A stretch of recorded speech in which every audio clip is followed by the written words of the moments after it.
नमस्कार, खबरों का पंचनामा में आपका स्वागत है। मैं हूं आपके साथ अंशिका।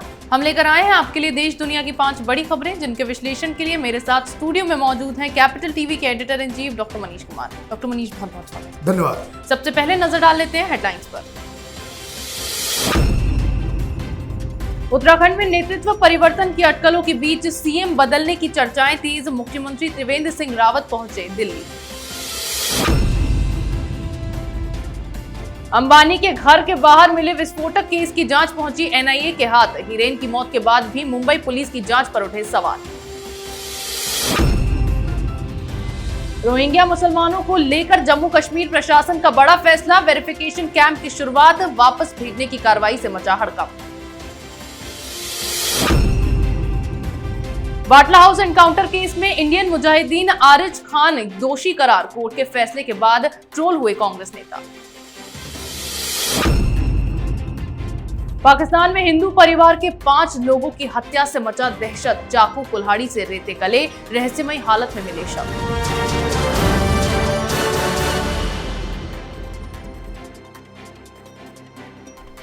रुक करते हैं पहली खबर की ओर। उत्तराखंड में त्रिवेंद्र सिंह रावत सरकार को लेकर सियासी सरगर्मियां और तेज हो गई हैं। बीजेपी पर्यवेक्षकों के 2 दिनों के देहरादून दौरे के बाद मुख्यमंत्री त्रिवेंद्र सिंह रावत को तलब किया गया। आपको बता दें कि त्रिवेंद्र सिंह रावत के खिलाफ कई मंत्रियों और विधायकों के मोर्चा खोलने के बाद बीजेपी आलाकमान ने 2 केंद्रीय नेताओं को पर्यवेक्षक बनाकर देहरादून भेजा था। ऐसे में अब नेतृत्व परिवर्तन की चर्चाओं के बीच प्रदेश में अगला मुख्यमंत्री कौन बनेगा, इसको लेकर भी चर्चाएं शुरू हो गई हैं। डॉक्टर मनीष, आखिर क्या ऐसी कारण रहे कि ऐसे हालात पैदा हुए हैं? क्यों त्रिवेंद्र सिंह रावत को तलब किया गया? देखिए, भारतीय जनता पार्टी के अंदर उत्तराखंड के अंदर विद्रोह हो गया है।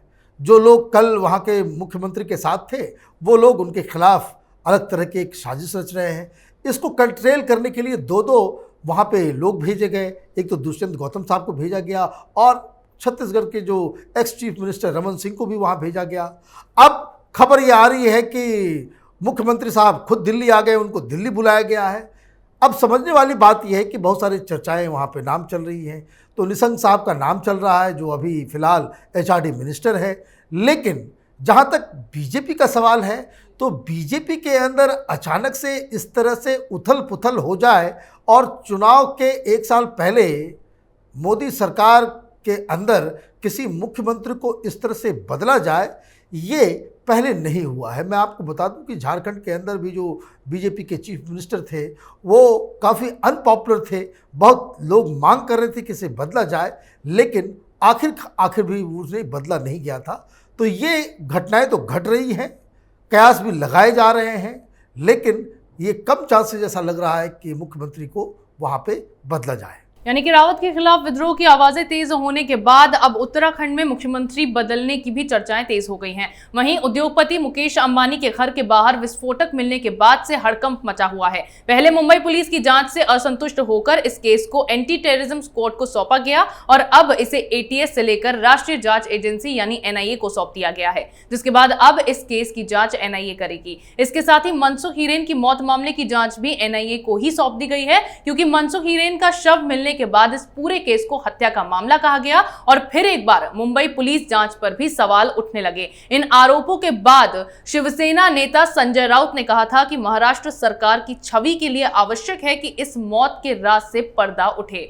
डॉक्टर मनीष, क्यों इन दोनों मामलों को अब एनआईए को सौंप दिया गया है? देखिए, ये केस एनआईए के पास जाना ही था, क्योंकि ये जो जिलेटिन रखा गया मुकेश अंबानी के घर के बाहर, ये अपने आप में एक बहुत बड़ा मामला था। क्योंकि हिंदुस्तान के सबसे बड़े इंडस्ट्रियलिस्ट के घर के बाहर ही अगर आप सुरक्षित नहीं हैं, वहाँ पे खतरा है, तो ये एक तो गंभीर सवाल था। दूसरा, जो चिट्ठी आई और जिस तरह से एक आतंकी संगठन ने इसके बारे में कहा, और ये वही आतंकी संगठन है जिसका नाम इजरायली दूतावास के बाहर जो ब्लास्ट हुआ था उसमें उसका नाम आया था।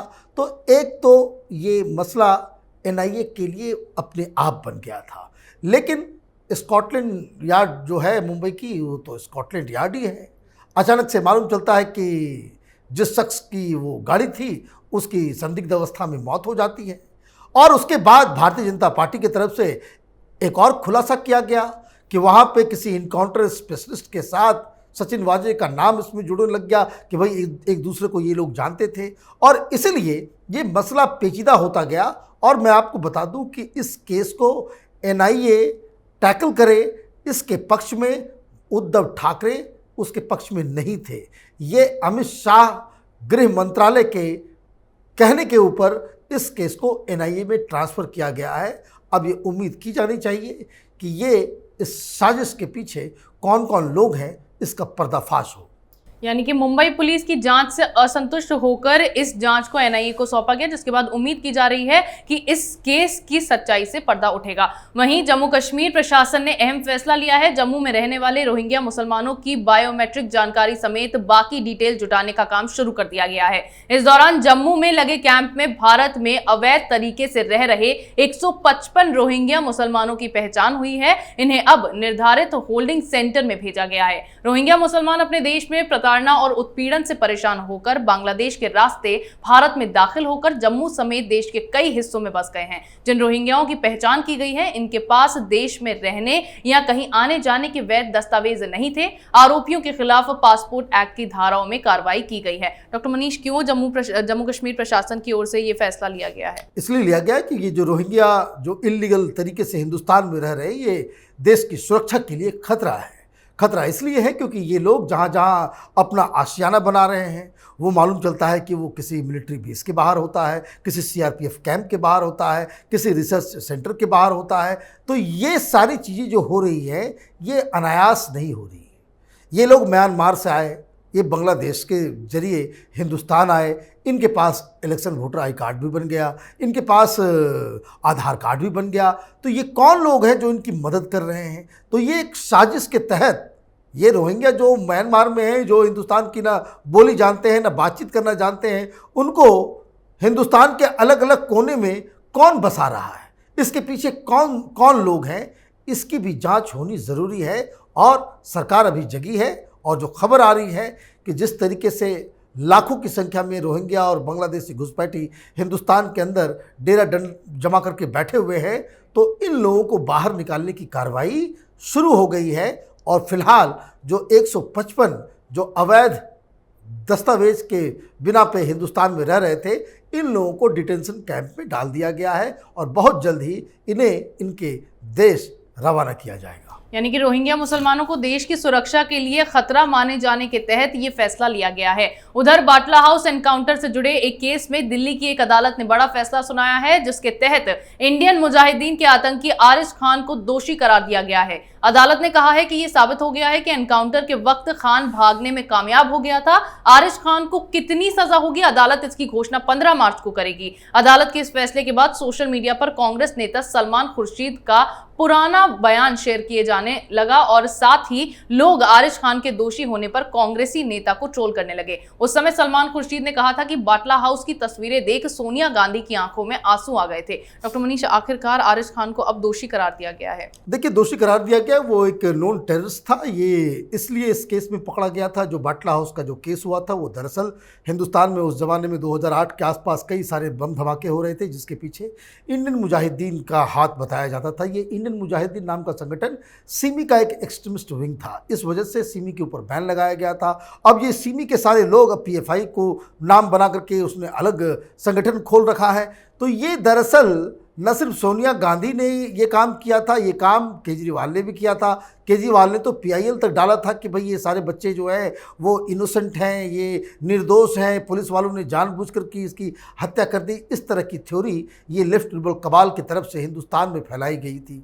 ये अफवाह और ये धूर्तता जो है इन लोगों की, ये आज बिल्कुल खुल के सामने आ गई है, क्योंकि कोर्ट में अब इसे बताया गया कि ये लोग टेररिस्ट हैं जिन्होंने मोहनचंद शर्मा की हत्या की थी, और इसलिए इनको सज़ा मिलनी चाहिए। उम्र कैद या फांसी के नीचे इन लोगों को कुछ भी नहीं मिलना चाहिए। यानी कि बाटला हाउस एनकाउंटर मामले में विपक्ष की ओर से तमाम तरह की अफवाहें फैलाने के बाद अब कोर्ट ने आरिश खान को दोषी करार दिया है। उधर पाकिस्तान में एक बार फिर से हिंदू समुदाय के खिलाफ क्रूर हिंसा का एक मामला सामने आया है। पड़ोसी मुल्क में एक परिवार के 5 लोगों की गला रेत कर हत्या कर दी गई। इस घटना के बाद पाकिस्तान में हिंदू समुदाय काफी डरा हुआ है। हालांकि घटना के पीछे का कारण अभी तक पता नहीं चल सका, लेकिन लगातार जिस तरह से पाकिस्तान में हिंदुओं और दूसरे अल्पसंख्यक समुदायों के खिलाफ हिंसा के कई मामले सामने आ चुके हैं और फिर इस दिल दहला देने वाली घटना को जिस तरह से अंजाम दिया गया, उससे वहां के हिंदुओं में दहशत फैली हुई है। डॉक्टर मनीष, क्या अब भी इमरान खान की सरकार इस पर चुप रहेगी या कोई कदम उठाएगी?